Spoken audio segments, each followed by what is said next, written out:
Today, we're going to show you how to make your bed several different ways. First off, here at LBD, there's some non-negotiables when it comes to styling a bed. Number 1, we always used crisp white sheets 99% of the time. Kids' bedding is really the only exception to this rule. Number 2, we only use duvet inserts and duvet covers. This gives you that really fluffy look to your bed. And number 3, 4 sleeping pillows max, 2 on each side. That's all you get. Now let's go make a bed. Once you have your sheets perfectly tucked to the sides and ends of the bed, we add our first layer of linen, which is usually a coverlet or quilt, to the top of the bed.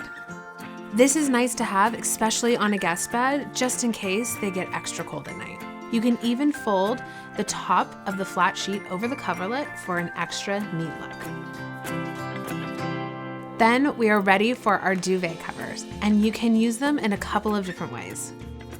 Here at LBD, we really like our beds to feel inviting and casual, so we usually fold the duvet cover halfway down the bed to give it that extra fluffy look. For linens, we like to keep to neutral colors.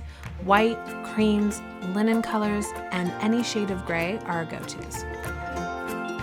If we are doing any pattern at all, we keep it really subtle with a light floral or a light stripe.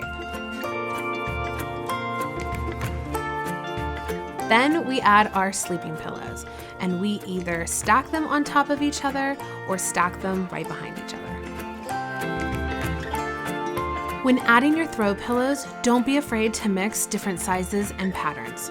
Just remember to stick to the overall color palette of the room.